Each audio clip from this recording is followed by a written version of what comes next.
Oh my gosh, you guys, Sarper made it through security. The Californians. She would be detained, not me. Don't you know that? Because of all my surgeries, I don't look like my passport anymore. What? If you're not getting detained at the airport due to excessive surgeries on your face, then you probably shouldn't be coming to LA. Shit, get home. Get back on San Vicente, take it to the 10, then switch over to the 405 North and let it dump you out into Mulholland where you belong. You're going to America. Wow. Oh my gosh, I am going to her place and following her rules, and now my entire schedule is messed up. Stop it, Shekinah! By the time they get off the plane, Sarper tells us that the flight was atrocious. It made him really appreciate Shekinah because she's come to see him like 7 times. I mean, she really loves me. I would never do that. So you don't really love me. Wow, Sarper, you're already blowing it. Hang on, everyone is looking at us. Let's make out. So what's the problem? Let me borrow the top. Don't be shy. Let me borrow that top. Oh, baby. You're in LA. You're gonna love it here, Sarper. The weather is incredible. And instead of like cats running all over the streets, we have people. I try not to talk to them though. Like we live around the corner where the beautiful people are. My apartment is smaller than his, and I also work out of it. It's a live workspace. So like when my clients come over, Sarper needs to leave. He will be seen and not heard. I think we'll make it really hard for him to live in my home under my terms. All right, Sarper, when the clients come over, you're gonna take Adonis for a walk. When you're done with that, I need you to pick us up lunch, okay? You're not cooking. If I hear one word about you talking to another girl, I will put Botox in your ding-dong. He likes to be in control, and when he's not, things can start going sideways really quickly. Shekinah, when I meet your friends, I kiss them, yes? Sarper, no, you don't kiss anyone. You're already cramping my style. Shut up, we're here. Time to pick up my doggies. I mean, you feel yourself like a celebrity in this city. Oh my God. Adonis is very happy to be reunited with Sarper, but Shalipa has another dog that he's never met before. Hey guys, but before you leave my incredibly beautiful and clean mansion, meet my house cow. The cutest thing that I have ever seen. No. Oh. You know what? You won't even know it's here. That was like that already. Definitely clean that. Oh, step back. This is the best dream I've ever had! This is the most incredible day of my life. Look at this cow. Anything is possible in America. In this country, house cow. Wow. Well, just wait till you see Shekinah's cozy accommodation she has waiting for you. There's a lot of facial stuff here, obviously. I'm also working from home. Shekinah's house is not a home. There's nowhere to sit and relax. There's just all of this sterile equipment everywhere. Sarper's like, well, I sort of imagined it being a little bit bigger, but okay, we can make it work. We can't really cook food here because I'm seeing clients and I don't want the place smelling like food. He can't even make himself something to eat in his new home. She tells him they will just order out whenever they're hungry, and he's like, I can't even make eggs in the morning. Even for the breakfast? You can buy the same stuff that you're making at home, like already made, so. In his private interview, he's like, what is going on? This is worse than living in a hotel room, which, by the way, is bigger than her entire apartment. Also, Sarper can't work for the next 3 months, so I don't know what she's expecting him to do for hours at a time when she's working on her clients. Everywhere is full of her equipment. Where will we live? Sarper sits down on her waiting room couch, and this is where she reveals that he can't be around when she has clients, especially because most of them are women. Despite Shekinah giving him the red line in the sand about working with women, she still works with men. Most of my clients are female, and I don't want them to feel uncomfortable that a man is in the room. He's like, hold on a second. Even if I was coming here for a visit, that would still suck. What am I supposed to do with myself? And I'm expected to live like this? So at this point in the episode, I'm thinking he's like a little accessory in her life. Her entire life revolves around outward appearances, and he's only gonna fit into her life if it fits her aesthetic. She didn't tell me anything about those. That's unfair. Moving on. We're with Milquetoast Mark and Mellow Mina. Nothing gets her upset. I think you're a snake. You think I'm a snake? Yes. Mark and Miss Charms-a-Lot hop into his plane to take a quick little flight to North Carolina to visit some family, including his parents. Thought you were getting Maria. No. You left the baby. Great parent. Yeah. As they're driving, he says, "Are you excited to see everyone?" And she's like, "Well, I'm not really excited to see Jordan." And he's like, "What are you talking about? She's my daughter. She's not like anyone else." "No, your relationship with your daughter is different, and I don't really like it." I told her about the jacuzzi when we were... What?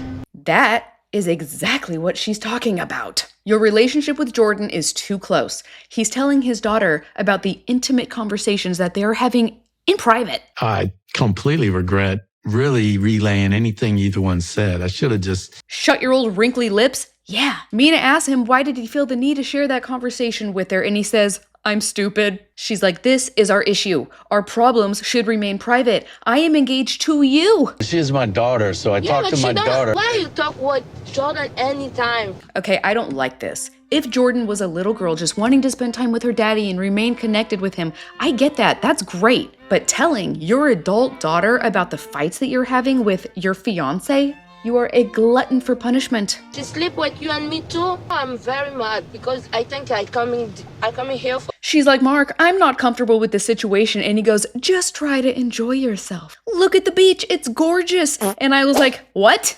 You're just gonna brush off all of her feelings and concerns under the rug? I bet if she put a lid on the cookie jar, he would change his tune. Je crois vraiment qu'il essaie de renforcer les liens. Il fout la... I can't blame Mina for the attitude. And frankly, I don't think her attitude is that bad. She does have RBF, resting Beezy face. And despite her being direct, she's not really being rude or cruel yet. I'm gonna shut my mouth.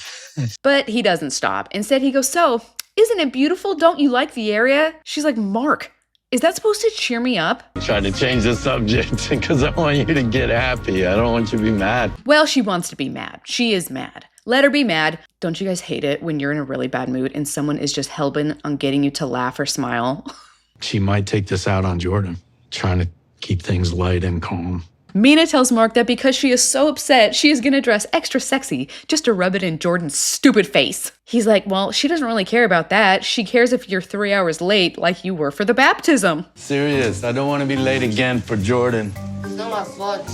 Obviously, we can all understand why he would want them to mend the relationship, who wouldn't? But him saying, "I don't want to be late for Jordan," "We don't want drama at the wedding," it does sound like he's married to Jordan. Mark tells us that nobody takes as long as Mina does to get ready, and if she keeps Jordan waiting again, it's gonna be a problem. Luckily, Mina finishes in 20 minutes, so you can suck it, Mark. So they get to the beach. It's very awkward and quiet as they walk up. It looks like no one is excited to see one another.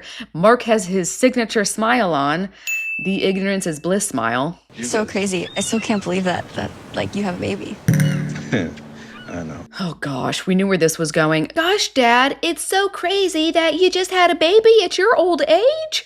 I'm not insinuating anything, just don't have any more kids and please break up with her immediately. Definitely wasn't expecting to have another sibling, so. I know. Okay. Mina looks over at Mark like, "Here we go. This is exactly what I was talking about." This is really awkward. I feel very awkward right now. I agree. I hate this fake crap. "I'm so uncomfortable. I don't like her, Dad. I wish you never had that beautiful baby." Mark attempts to stand up to his very scary, intimidating daughter by saying, "It's not about you and me anymore." But it's not going to be anymore because the whole dynamic's different now with them here. His daughter is a brat. How about we just play devil's advocate and argue that Mina might give Mark the best years of his life? He has time and money to devote to her and his baby. And if it's true that all that she really wanted was a family with him, then don't you think that she would also be a good wife to him? This is like your new family now, and I'm not.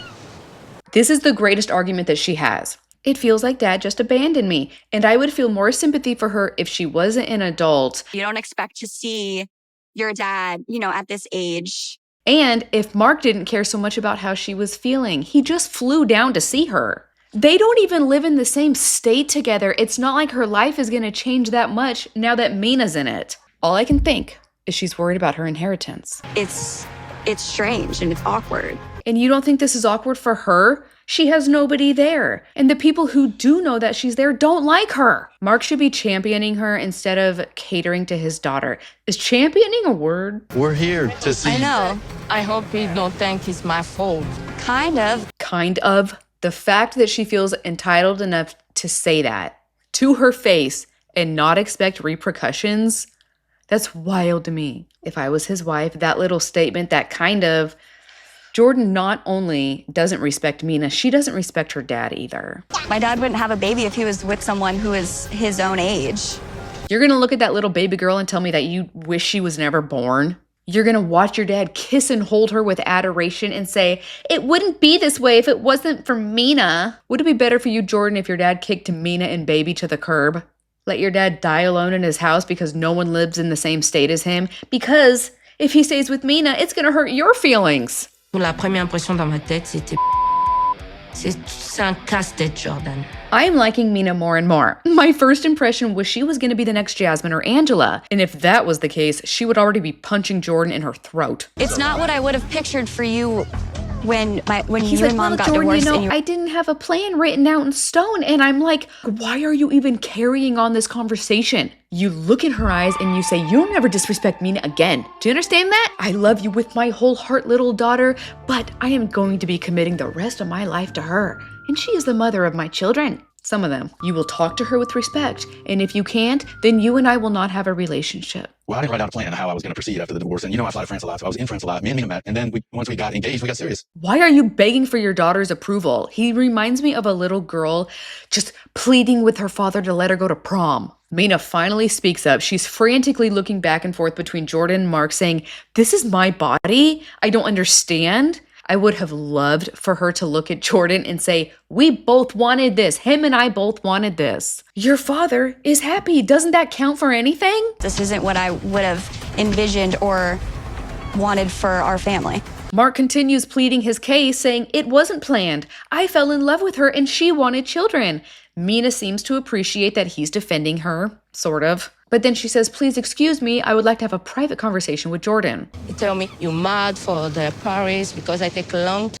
She gets very direct. She's still soft, but she's direct. She's like, I heard you were upset about this, but you never spoke to me about it. Jordan says, well, I don't know you. We don't talk. We didn't really talk while I was in Paris. I would have expected to feel a bit more welcome. Mina says, I understand what you're saying, but it's not exactly my fault. I would say it's Mark's fault because, and then Jordan cuts her off. I'm not going to lie. Jordan does have some good points. It's her attitude that makes me say, hit the road. She has a very entitled attitude, like somehow Mark and Mina should be fitting into her life. She doesn't want anyone coming and rocking the boat, but from what I can see, Mina just wants to have some babies and enjoy her life with Mark. You should be wanting him to have a good relationship with me and my brother still. So originally, I thought that Mina wanted to separate them for her own benefit, but now I can see why. Mark has an enmeshed relationship with his daughter. I know that when kids get older, they take on more of a friend dynamic, but I don't think that's the case here. Elle puisse imprimer dans sa tête que je suis pas sa copine. At the end of the day, he has to put his foot down, especially because he has a baby with her now. The marriage needs to be solid for the sake of baby. You could have made more of an effort. Okay. You were 4 hours late. Oh, she was late to her own daughter's baptism? I don't even like your kid, but I'm gonna hold this over your head until you bend a knee and beg for my forgiveness. So originally, Mina was really doing her best to keep it light, but Jordan continues interrupting her. Right, but if you're gonna be his wife, you should be wanting him to... Jordan should have been named Karen, and hopefully she's on the debate team because she loves to argue. For me, it's normal. It's just I need to have an appointment for my hair, for my makeup. Okay, I'm going to talk about her race for a little bit so all you American women can get your panties in a bunch, okay? There's been a little bit of speculation on where she's from. I'm not sure. It looks like to me she has some African heritage. If she does, based on the zillions of videos that are on my YouTube feed, I can't resist watching Black girls doing hair. I love it so much. I'm obsessed. They are artists. But anyways, I would imagine it would take a long time to get ready, especially if it's a special occasion, and I would think maybe do something a little bit more unique. I guess we could also argue that she should just start getting ready earlier. But we don't know what the day looked like for her. You weren't even there. I understand it's very confused for you, but you don't know my story. She says, well, do you want to have more kids? And Mina's like, yeah, I would like to have more kids. I'm still fairly young. I think in 2 years, I would like another baby. And then Jordan cuts her off again. She goes, well, I want kids soon. Our kids are going to be the same age. That's weird. Maybe I want to have kids in 2 years. What, they're going to be the same age? It's just, that's so weird. It's so weird. What is normal? What is normal anymore? And why is this Mina's problem? You're telling me that this grown woman who wants a family can't because it makes you feel weird. I made it pretty clear to him that I'll be very uncomfortable with it if you guys decide to have more babies.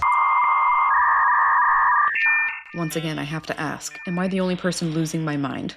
The gall that she has to tell another woman she can't have another baby?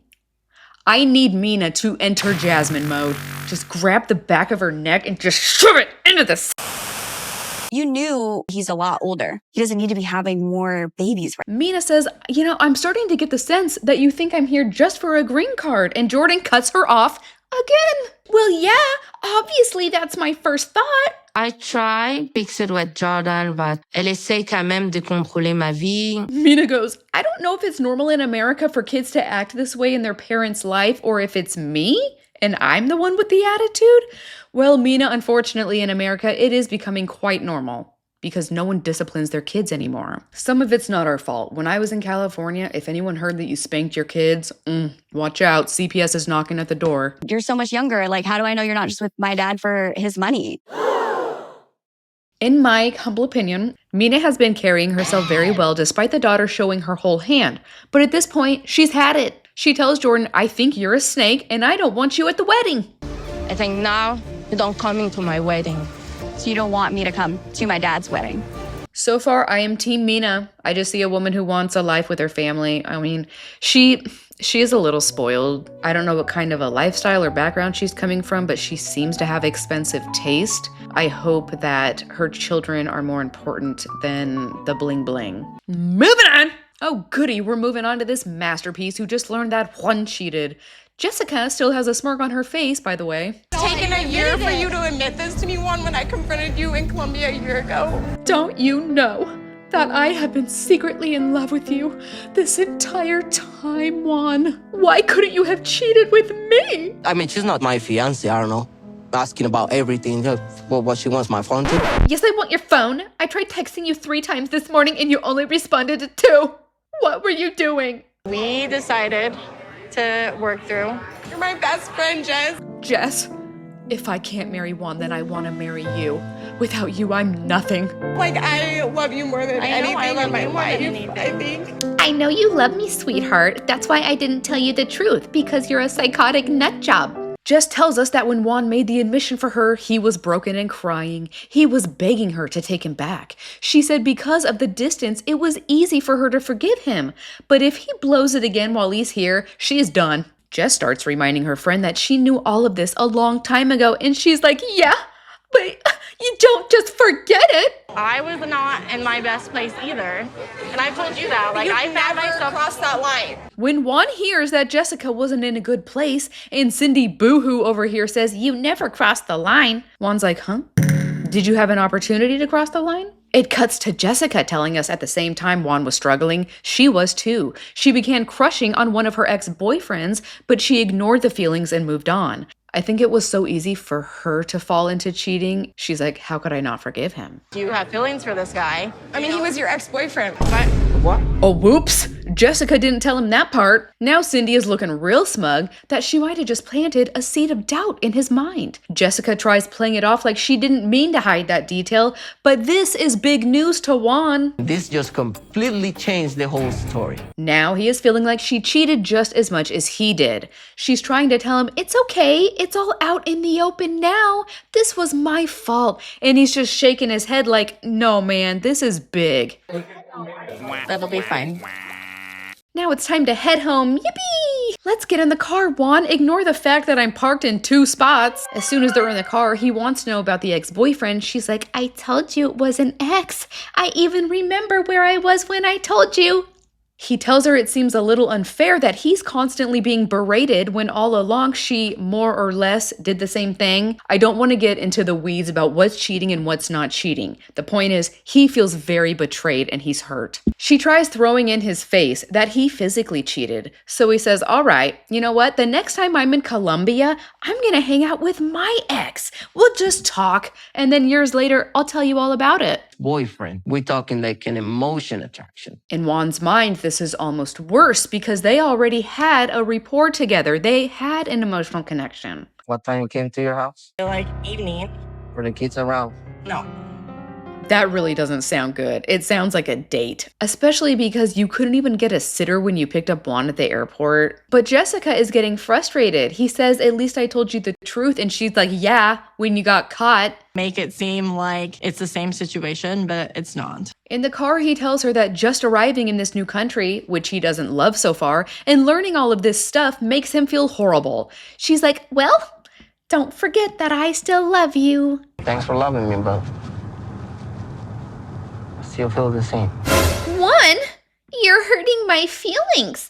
You just got here. Juan tells us that after this revelation that Jessica would lie to him, he's realizing they have a lot of things they need to discuss before getting married. Moving on! Finally, we're with meek Maddie and sexy Stevie. I won't be discussing the other couples because... do I need a reason? Are you nervous? So, why are you laughing? Relax, homie. All you gotta do is pop on a Trump hat. You got it in the bag. She tells him she laughs and gets weird when she's anxious. She tells us that she is very nervous to see this interaction, and Maddie looks absolutely scared to death. But I waited till the last minute to tell my dad. I'm worried. I'm starting to see a lot of comments online talking about how if he goes back to Iran, he could be jailed or worse because of the statements that he's making. Still others are saying that this is blown way out of proportion. But when I see his body language, it is pulling at my heartstrings. I want to give him a hug.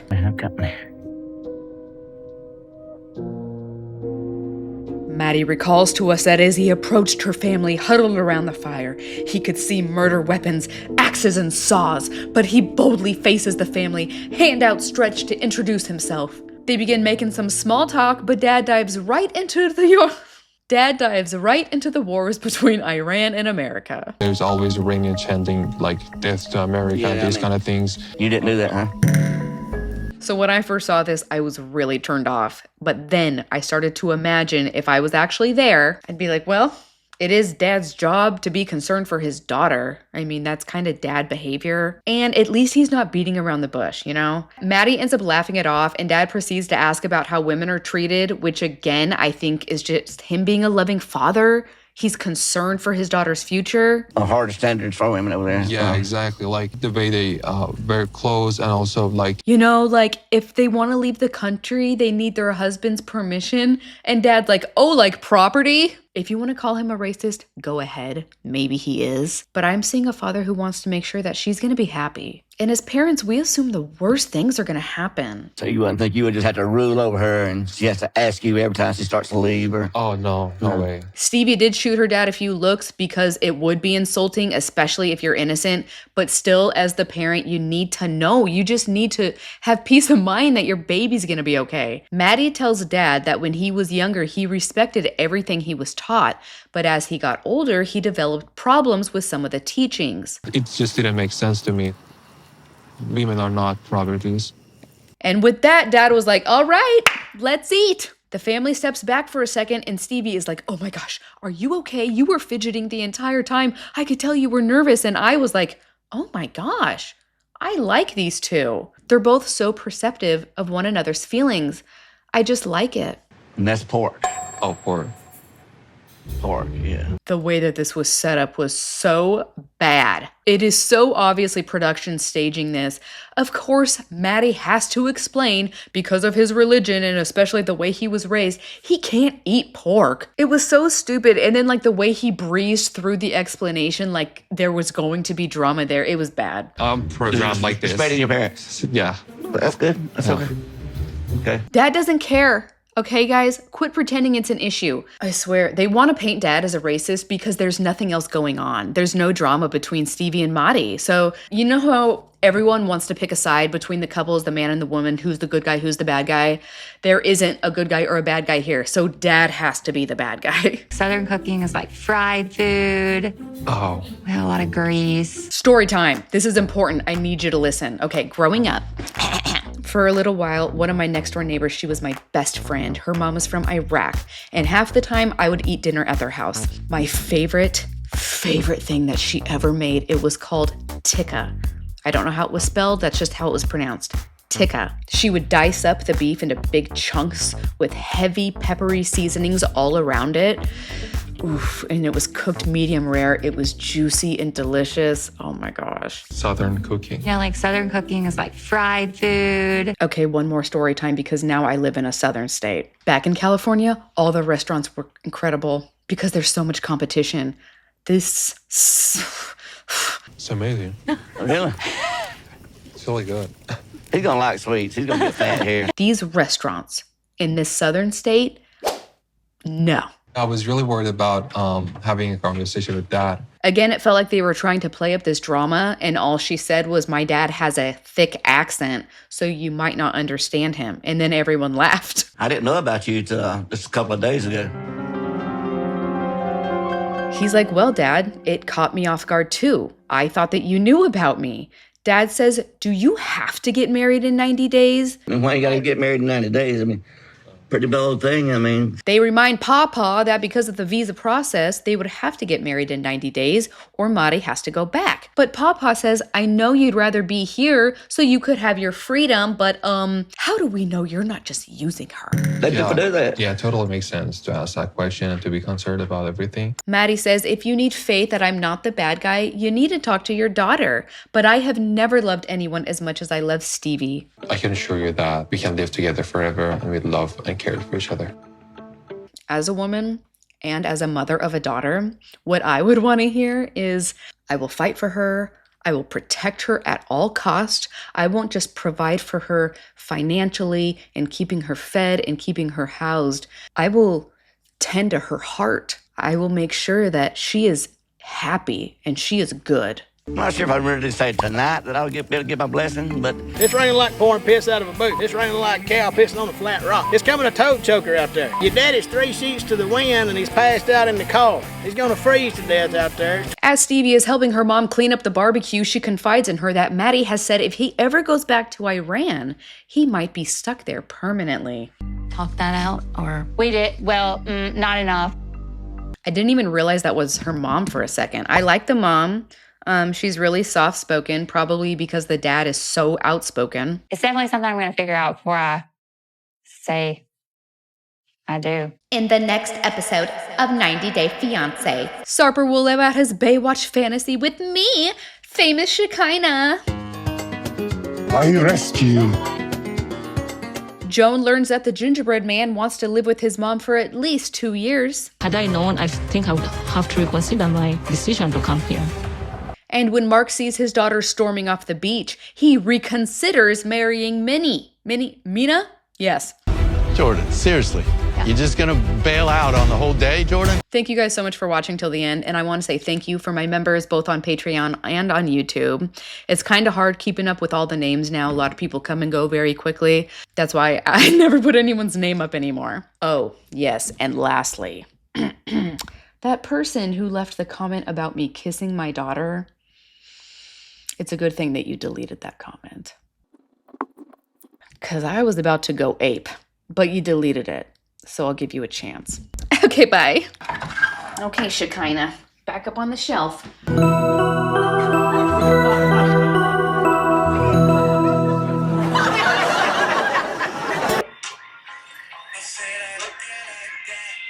Don't let these hoes bother me. Ah. So hard, but then my... Oh. Ooh, what to do, what to do. Some, I'm gonna murder. Some. It was 99 cents.